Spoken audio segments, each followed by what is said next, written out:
खबर आज supreme court में बिहार वोटर लिस्ट समीक्षा पर सुनवाई होगी। जी हां, सुप्रीम कोर्ट कई याचिकाओं पर सुनवाई करेगा। 2 जजों की बेंच इस मामले की सुनवाई करेगी। बिहार वोटर लिस्ट की जांच के फैसले को चुनौती दी गई है। आरजेडी सांसद मनोज झा समेत कई लोगों ने याचिका दायर की है।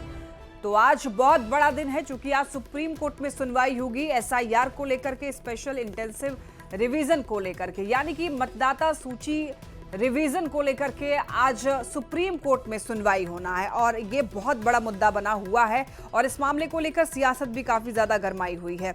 कांग्रेस का ये दावा है कि चुनाव आयोग बिहार में वोटर लिस्ट की जांच कर रहा है। लोगों से कागज दिखाने को कहा गया है, लेकिन उसमें आधार कार्ड और वोटर आईडी शामिल नहीं है। इसी तरीके से अन्य दलों ने भी कई सारे आरोप लगाए हैं और ये आरोप लगाते हुए सुप्रीम कोर्ट का रुख किया गया है।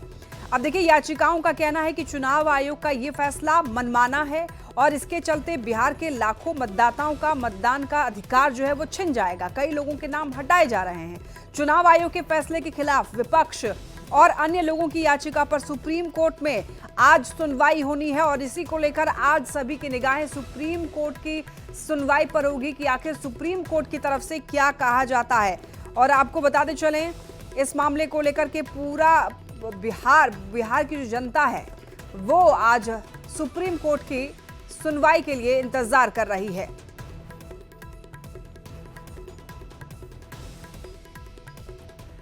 बढ़ते खबरों में आगे, बिहार बंद के दौरान देखिए ट्रेन रोकने पर कार्रवाई हुई है। 5 नामजद और 250 अज्ञात पर केस दर्ज किया गया है। पटना रेल जीआरपी ने 5 को नामजद बनाया है, जबकि 100 अज्ञात पर केस दर्ज किया गया है। वहीं डाक बंगला चौराहे को जाम करने पर 150 अज्ञात पर केस दर्ज किया गया है। हालांकि किसी भी प्रदर्शनकारी को हिरासत में नहीं लिया गया है। दोनों केस बुधवार की रात को मजिस्ट्रेट के बयान पर दर्ज किया गया है। तो एक बहुत बड़ी खबर है, आपको बताते चलें, यहां पर कई लोगों के खिलाफ केस दर्ज किया गया है।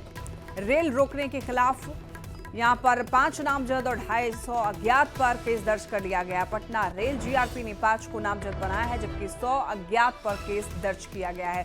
वहीं डाक बंगला चौराहे को जाम करने पर 150 अज्ञात पर केस दर्ज कर दिया गया है।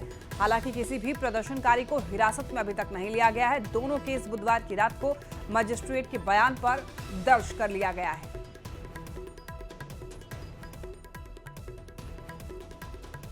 पूर्वोत्तर के विकास को रफ्तार देने के लिए देखिए, रांची में आज एक बड़ी बैठक होने जा रही है। केंद्रीय गृह मंत्री अमित शाह के नेतृत्व में अब से आधे घंटे के बाद पूर्वी क्षेत्रीय परिषद की 27वीं बैठक होने वाली है, जिसमें झारखंड सहित 4 राज्य, बिहार, बंगाल और ओडिशा के भी प्रतिनिधि शामिल होंगे। झारखंड से सीएम हेमंत सोरेन, बिहार से दोनों डिप्टी सीएम के साथ ही ओडिशा के सीएम भी इस बैठक में शामिल होंगे। इस बैठक में करीब 20 एजेंडों पर चर्चा होगी, जिसमें पूर्वोत्तर के राज्यों के विकास, पिछली बैठक में लिए गए फैसलों पर एक्शन और उस एक्शन टेकन रिपोर्ट की समीक्षा के साथ साथ नक्सलवाद, सीमा पर सुरक्षा, केंद्र और राज्यों की योजनाओं की धरातल पर स्थिति की भी समीक्षा होगी। तो बैठक में झारखंड की ओर से केंद्र के पास बकाये राशि का भी मुद्दा उठ सकता है। आज कई ऐसे मुद्दे हैं जिस पर आज चर्चा की जाएगी, समीक्षा की जाएगी। पूर्वी क्षेत्रीय परिषद की बैठक है बहुत ही अहम बैठक है, क्योंकि इसमें 4 राज्य शामिल किए गए हैं। वो कौन कौन से राज्य हैं आपको बता दें, झारखंड है, बिहार है, ओडिशा है, पश्चिम बंगाल है। ये 4 राज्य, इन चारों राज्यों के जो मुद्दे हैं वो उठाए जाएंगे और खासतौर पर सीमांचल के जो मुद्दे हैं वो उठाए जा सकते हैं और साथ ही नक्सलवाद का मुद्दा उठ सकता है। केंद्र और राज्यों की योजनाओं की धरातल पर क्या स्थिति है, इस पर भी बात होगी। ये परिषद की 27वीं बैठक आज राजधानी रांची के रेडिसन ब्लू होटल में होनी है। खासतौर से बता दें कि गृह मंत्री की अध्यक्षता में ये बैठक होगी, जिसमें कि झारखंड के मुख्यमंत्री के साथ साथ उड़ीसा के मुख्यमंत्री भी शामिल होंगे। तो वहीं बिहार के 2 उप मुख्यमंत्री और साथ में बंगाल के मंत्री जो हैं वो शामिल होंगे। इस बैठक में खासतौर से 20 एजेंडों पर चर्चा होगी, कि जिसमें कि बिहार और झारखंड के बीच जो खासतौर से अगर कहा जाए, जो बोर्ड निगम को लेकर, बंटवारे को लेकर विवाद है, जो अन्य तमाम मुद्दों को लेकर विवाद है, उन चीज़ों को लेकर भी चर्चा की जाएगी। तो इसके साथ ही बंगाल और झारखंड के मयूराक्षी जो डैम है उसमें जो जल विवाद है उसे लेकर भी चर्चा और मंथनों का दौर जो है वो चलेगा। इसके साथ ही डायल 112 जो क्विक रिस्पांस है उसकी क्या यथास्थिति है उसे लेकर चर्चा की जाएगी। तो साथ ही बता दें कि पोषण को लेकर, खासतौर से जो बच्चियां जो हैं कुपोषित हैं उनकी अद्यतन स्थिति क्या है, वर्तमान स्थिति क्या है, इसे लेकर भी इस बैठक में जो चर्चा है वो की जाएगी। जाहिर तौर पर अगर बात की जाए तो प्रधानमंत्री जन आरोग्य से जुड़े जो योजनाएं चल रही हैं उन योजनाओं की स्थिति क्या है और लोगों को कितना लाभ मिल रहा है, इन तमाम चीज़ों को लेकर भी चर्चा और मंथन जो है वो किया जाएगा। पूरे इस बैठक के दरमियान तमाम नेता जो हैं वो अपने अपने पक्ष रखेंगे। इसके साथ ही कई वरीय अधिकारी जो डेलीगेट्स होंगे राज्य के वो भी शामिल होंगे और अपनी बातों को रखेंगे और जो रोड मैप है उसे जो तैयार किया जाएगा ताकि इस क्षेत्र का जो विकास है वो समुचित हो सके। इन तमाम चीज़ों को लेकर अब बैठक का जो सिलसिला है वो 11 बजे से शुरू होगा जो कि दोपहर 2 बजे तक चलेगा। देखना होगा कि इस बैठक के बाद क्या कुछ चीज़ें जो हैं वो निकल कर सामने आती हैं और ये जो पूर्वी क्षेत्रीय परिषद की बैठक हो रही है उससे इन राज्यों को कितना फ़ायदा होता है। रांची से न्यूज़ 18 के लिए ओम प्रकाश। पीएम मोदी 18 जुलाई को मोतिहारी के ऐतिहासिक गांधी मैदान में जनसभा को संबोधित करेंगे, जिसको लेकर तैयारी तेज है। गांधी मैदान को आम लोगों के लिए पूरी तरीके से बंद कर दिया गया है और गांधी मैदान के बाहर अस्थायी थाने का निर्माण कराया गया है, जिससे आपको बता दें कि हर आने और जाने वालों पर नजर रखी जा रही है। और इस बार गांधी मैदान में लगभग 4 से 5 लाख लोगों के पहुंचने की संभावना जताई जा रही है। ज्यादा जानकारी दे रहे हैं संवाददाता अवनीश कुमार सिंह। प्रधानमंत्री नरेंद्र मोदी 18 जुलाई को 5वीं बार पूर्वी चंपारण के ऐतिहासिक गांधी मैदान में आएंगे और इसको लेकर तैयारी अब शुरू हो गई है। देखिए तस्वीर आपको दिखा रहे हैं, गांधी मैदान के बाहर जो है अस्थायी थाने का निर्माण कराया गया है और सुरक्षा के दृष्टिकोण से बाहरी तमाम जो व्यक्ति हैं उनके गांधी मैदान में प्रवेश पर पूरी तरीके से प्रतिबंध लगा दिया गया है। देखिए जो तस्वीर आपको दिखा रहे हैं, गांधी मैदान के बाहर से ही आपको तस्वीर दिखा रहे हैं। जो बड़े बड़े पंडाल हैं, 5 बड़े पंडाल जो हैं वो बनाए जा रहे हैं और लगभग जो उम्मीद है कि 4 लाख लोगों के आने की संभावना है। तो वैसी स्थिति में सुरक्षा को देखते हुए पूरी व्यवस्था की जा रही है, किसी तरह की कोई चूक ना हो, कोई गड़बड़ी ना हो, इसकी पूरी व्यवस्था की सुनिश्चित की जा रही है और पूरी जो है सीसीटीवी कैमरे से निगरानी भी की जा रही है।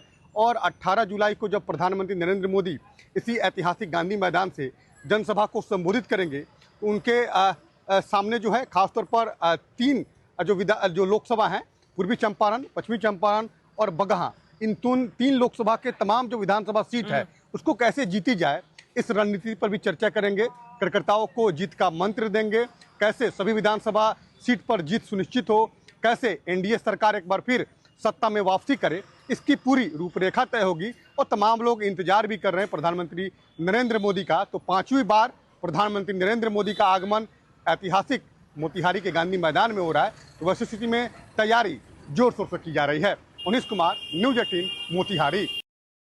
आरजेडी अध्यक्ष लालू प्रसाद की सजा बढ़ाने पर आज झारखंड हाईकोर्ट में सुनवाई होनी है और सुनवाई से पहले आरजेडी की तरफ से पटना में एक पोस्टर लगाया गया है। पोस्टर के माध्यम से बताने की कोशिश की जा रही है कि लालू प्रसाद ने वंचितों के लिए काम किया है और इसी बात के लिए उन्हें सजा दी जा रही है। जायजा लिया है न्यूज़ 18 संवाददाता अमित कुमार ने।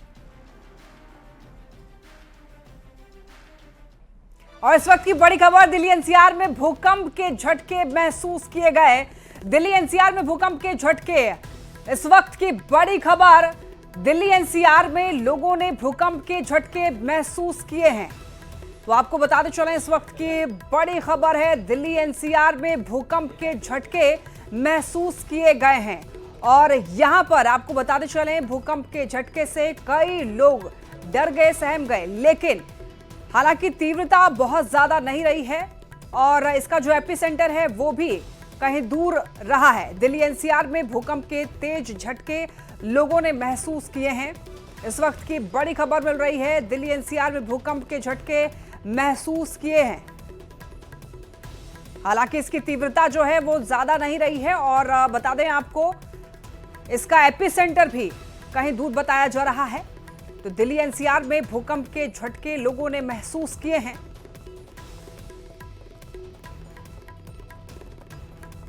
इस वक्त की बड़ी खबर आप तक पहुंचा रहे हैं। दिल्ली और एनसीआर के जो इलाके हैं, एनसीआर रीजन्स में भी भूकंप के झटके लोगों ने महसूस किए हैं।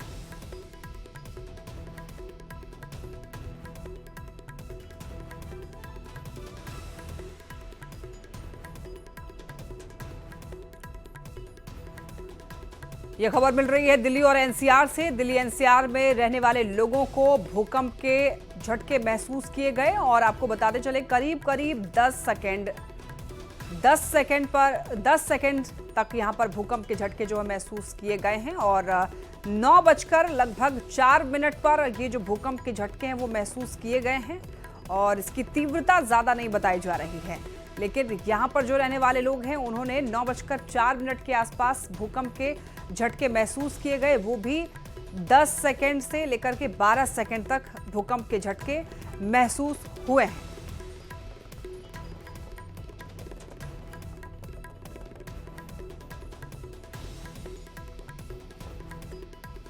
देखिए सुबह 9:04 का वो समय जब भूकंप के झटके महसूस किए गए। दिल्ली और एनसीआर के लोगों ने भूकंप के झटके महसूस किए हैं और बताया जा रहा है कि करीब 10 सेकंड तक भूकंप के झटके महसूस किए गए।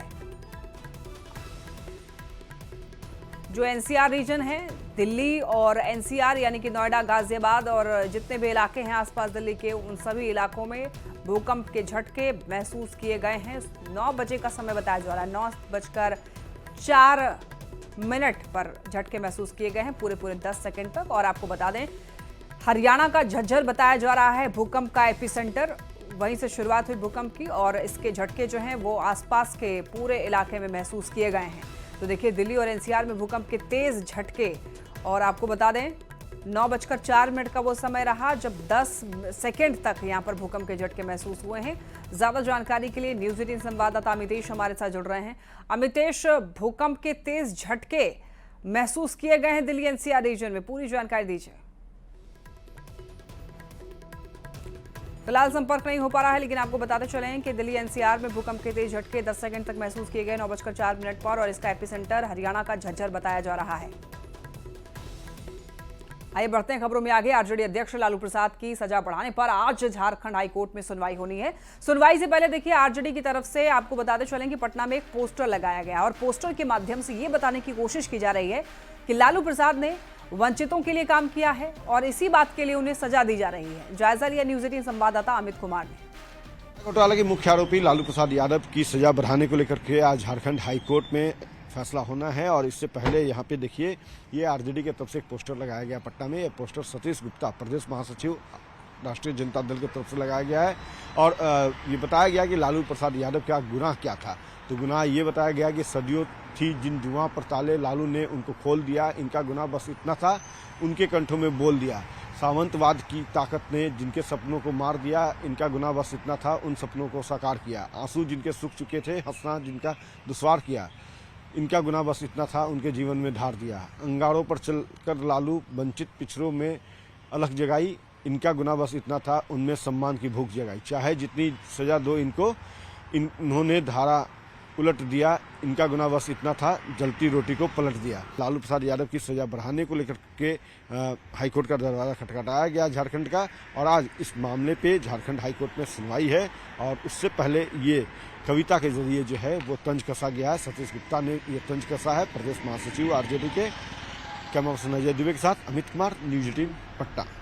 चाईबासा से बड़ी खबर, सारंडा के जंगल में हाथी घायल हो गए। 2 और हाथी के घायल होने की चर्चा ग्रामीणों ने दावा किया है। जंगल में 2 और घायल हाथी देखने को मिले हैं। वन विभाग ड्रोन से ट्रैक करने में जुटा है कि कितने हाथी जो हैं वो घायल बताए जा रहे हैं। मंगलवार को भी एक घायल हाथी मिला था और देखिए पिछले दिनों ही आईडी ब्लास्ट में घायल हुआ था एक हाथी और इलाज के दौरान उसकी मौत भी हो गई थी। आपको बताते चलें कि पिछला बायां पैर जो था वो आईडी ब्लास्ट में काफ़ी ज़्यादा घायल हो गया था और काफ़ी ब्लड लॉस की वजह से और संक्रमण बढ़ जाने की वजह से आपको बताते चलें कि उस हाथी की मौत हो गई थी। लेकिन अभी और भी बताए जा रहे हैं कि कुछ हाथी घायल हैं। लगभग 2 से 3 ऐसे हाथी हैं जो कि अभी घायल हैं, जिनकी खोज जो है वो जारी है। ड्रोन के माध्यम से अब उन हाथियों की खोज की जा रही है वन विभाग की तरफ से, ताकि उन हाथियों को इलाज कराया जा सके, उनका जो पैर घायल हुआ है वो भी ठीक कराया जा सके। और इसी कड़ी में वन विभाग जो है वो जुटा हुआ है। ग्रामीणों ने ये दावा किया है कि जंगल में 2 और हाथी ऐसे हैं जो कि घायल दिखे हैं। पिछले दिनों संक्रमण ज्यादा फैलने की वजह से एक हाथी की मौत हो गई थी। हमने आपको लगातार खबरें बताया भी था। वनतारा में भी ट्रीटमेंट चला, लेकिन इसके बावजूद हाथी को बचाया नहीं जा सका था क्योंकि संक्रमण बहुत ज्यादा फैल चुका था। अब ज्यादा जानकारी देंगे न्यूज 18 संवाददाता रूपेश प्रधान हमारे साथ जुड़ रहे हैं। रूपेश, देखिए बताया जा रहा है कि अभी 2 और हाथी घायल हैं, पूरी जानकारी दीजिए, क्या उनको खोज लिया गया है? जी, 2 जो घायल हाथी के बारे में ग्रामीणों के बीच जिस क्षेत्र में परसों एक हाथी पाया गया है, उस क्षेत्र के ग्रामीणों में इस बात को लेकर चर्चा है कि उस क्षेत्र में जंगल में और 2 हाथी भी घायल देखे गए हैं। लेकिन इसकी अभी वन विभाग ने इसलिए आधिकारिक पुष्टि नहीं की है कि उन्हें वन विभाग के कोई कर्मी द्वारा अब तक नहीं देखा गया है। हालांकि ग्रामीणों के चर्चा के आधार पर ड्रोन के माध्यम से उन्हें खोजने का प्रयास किया जा रहा है, लेकिन अब तक वो 2 हाथी ड्रोन से भी ट्रैक नहीं हुए हैं। और डीएफओ जो सारंडा के हैं अभिरूप सिन्हा, उनसे जब बात हुई तो उनका कहना है कि ग्रामीणों के बीच जो चर्चा है उस बारे में खोजबीन जारी है, लेकिन जब तक वो दोनों हाथी ट्रैक नहीं किए जाते हैं और उनकी क्या स्थिति है क्या नहीं जब तक स्पष्ट नहीं होता है तब तक अभी कुछ स्पष्ट तौर पर कहा नहीं जा सकता है। लेकिन ये कल मंगलवार को जो हाथी पाया गया था उसका कल से इलाज शुरू हुआ है और उसे आज वन विभाग के झारखंड और ओडिशा की जो वेटनरी टीम है उसके द्वारा आज वहां पर उसे ट्रैंकुलाइज कर फिर उसका जो जख्मी पैर है उसका इलाज किया जाएगा। इसके साथ ही जो चर्चा है उसका भी खोजबीन जारी है। जी ठीक है, बहुत धन्यवाद आपका इन तमाम जानकारियों के लिए रूपेश। आइए अब मौसम से जुड़ी हुई खबर आपको बताते हैं। देश के कई हिस्सों में देखिए बारिश का अलर्ट है। दिल्ली, एनसीआर, यूपी, एमपी में रेड अलर्ट जारी किया गया है। वहीं पंजाब, राजस्थान, बिहार में ऑरेंज अलर्ट है। जम्मू कश्मीर, हिमाचल में ऑरेंज अलर्ट जारी किया गया। करीब 50 से भी ज्यादा जिलों में ऑरेंज अलर्ट जारी किया है। तो देखिए मौसम में एक बार फिर से बदलाव देखने को मिल रहा है। देश के कई हिस्सों में भारी बारिश हो रही है और कई हिस्सों में रुक रुक कर बारिश हो रही है, लेकिन मॉनसून जो है वो काफी सक्रिय देखा जा रहा है देश के कई हिस्सों में और इसी को लेकर बारिश का अलर्ट है। दिल्ली, एनसीआर, यूपी, एमपी में रेड अलर्ट जारी कर दिया गया है। वहीं पंजाब, राजस्थान और बिहार में ऑरेंज अलर्ट है। जम्मू कश्मीर, हिमाचल में भी ऑरेंज अलर्ट जारी किया गया है और करीब 50 से भी ज्यादा जिलों में ऑरेंज अलर्ट जारी किया गया है। तो भारी बारिश की वजह से कई जगहों पर परेशानियों का भी सामना लोगों को करना पड़ रहा होगा। ऐसे में मौसम विभाग ने सभी को अलर्ट पर रहने के लिए कहा है, क्योंकि नदियों में इस वक्त तूफान देखा जा सकता है और ऐसे में नदियों के सामने जाने से भी अपना बचाव करें, कोशिश करें वैसे इलाके में ना जाएं, नदी नालों और झरनों से दूर रहने की कोशिश करें। दिल्ली, एनसीआर, यूपी, एमपी में तो रेड अलर्ट जारी कर दिया है। साथ ही साथ इस वक्त पहाड़ी क्षेत्रों में काफी ज्यादा भारी बारिश हो रही है, भूस्खलन भी देखा जा रहा है। कई जगहों पर बादल फटने से भी काफी नुकसान की खबरें हैं। चाईबासा से बड़ी खबर है। चाईबासा में देखिए कल स्कूल बंद रहेंगे, 12वीं तक के सभी स्कूल बंद रहेंगे। भारी बारिश की आशंका पर फैसला लिया गया है।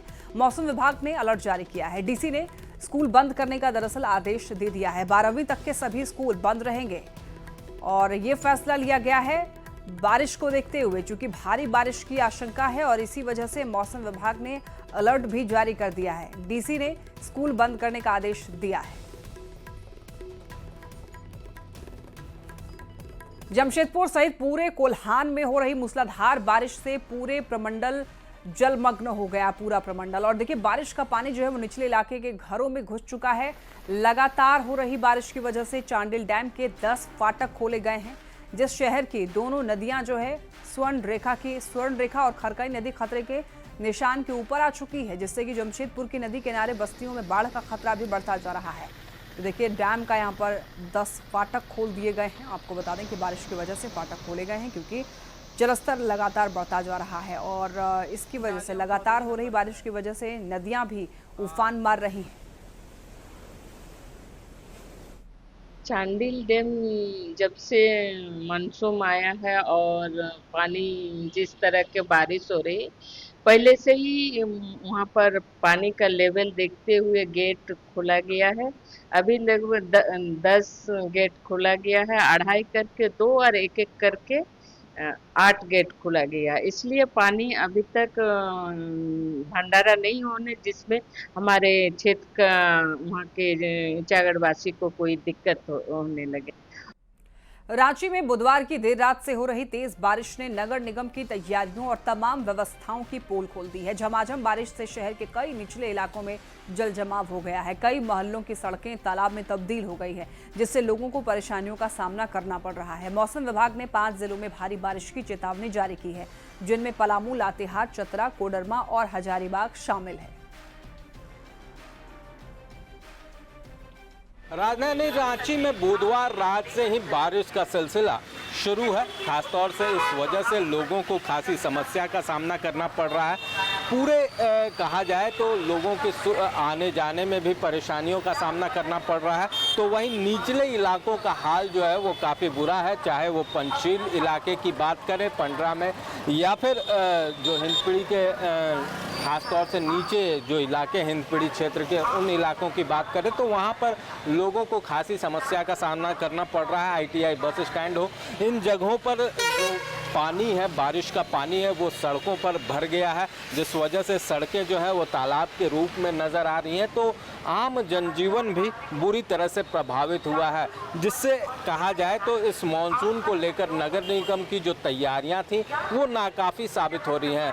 पूरे मामले में बता दें कि मौसम विभाग के द्वारा आने वाले 5 दिनों तक कई जिलों में बारिश की आशंका जो है वो भारी बारिश की आशंका जाहिर की गई है। ऐसे में कहा जा सकता है कि आने वाले दिनों में भी लोगों को बारिश की समस्या से दो चार होना पड़ेगा और थोड़ी समस्या का सामना जो है वो करना पड़ेगा। हालांकि बारिश की वजह से जो तापमान है वो भी काफ़ी नीचे लुढ़का है, जिससे कि जो गर्मी है उससे भी लोगों को राहत मिलती हुई नजर आ रही है। रांची से न्यूज़ 18 के लिए ओम प्रकाश। और इसी के साथ इस बुलेटिन